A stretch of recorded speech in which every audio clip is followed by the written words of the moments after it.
to my right is Shauna Sever, baker, author, teacher, storied commentator, and her most recent book, Midwest Made, was listed as one of the best cookbooks, baking cookbooks, by the New York Times. It's so great. It's so great to have you here. Thank you so much. Yeah. I'm so happy to be here. You're originally from the Midwest.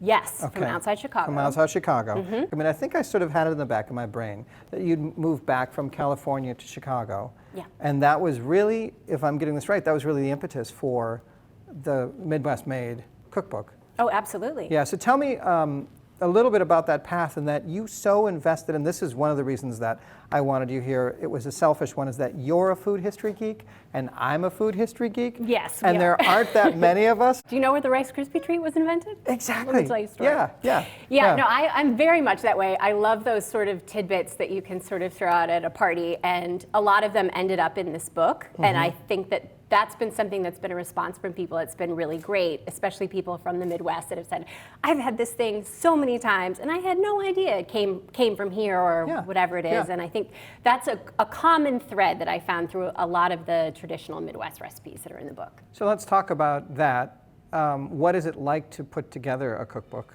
Bring me into that window of that experience.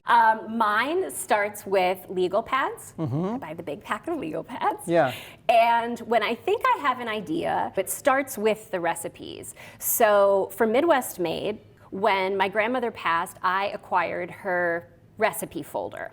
And as I was going through it, I found this list of 10 sort of recipe names, just titles. The oatmeal cookies, the pound cake, you know. Right, yeah. And I'm looking at this thing and it was like, I've joked about it because there were 10 of them. I was like, oh my God, it's like the 10 Commandments from Graham from the other side. All quintessential Midwestern recipes. And I was developing this book and I was like, oh my God, this is the foundation of what I'm doing here. And then from there, I just sat and just brain dumped. Like, what would I want in a book like this? What don't I find? I mean, the reason why I've written any book I've written is because it's a book I wanted that I couldn't find, which I think is like a Toni Morrison quote, that you have to write the book that you want to read. That you want to read. And so there was no quintessential Midwestern baking book. Yeah. And I had moved back and I wanted the quintessential Midwestern baking book because I wanted something for my kids so they wouldn't have to move away to move back to appreciate, right? I'm like, I want this heirloom thing.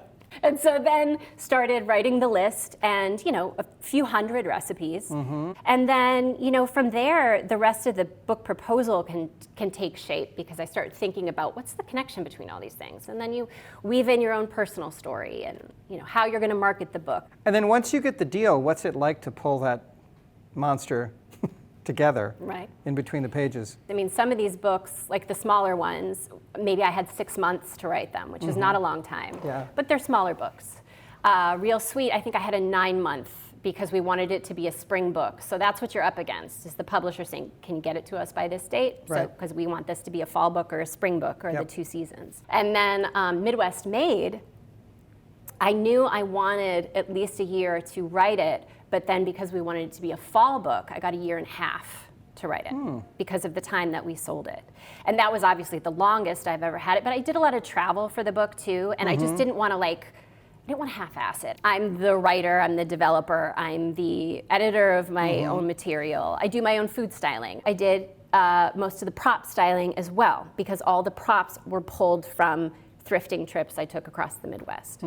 I like to have my hands in all those different things, but this was a good 1.5 years of some good days, a lot of self-doubt, and then freaking out because I felt like a lot of responsibility to take something. I mean, some of these recipes are very personal and very recognizable to a lot of people that are from a place that I really love. So it feels really high stakes. Sure. Once that opens up and then you submit the manuscript and your editor, it becomes more collaborative. It feels like you've released it a bit and you can breathe because it's not all on you anymore.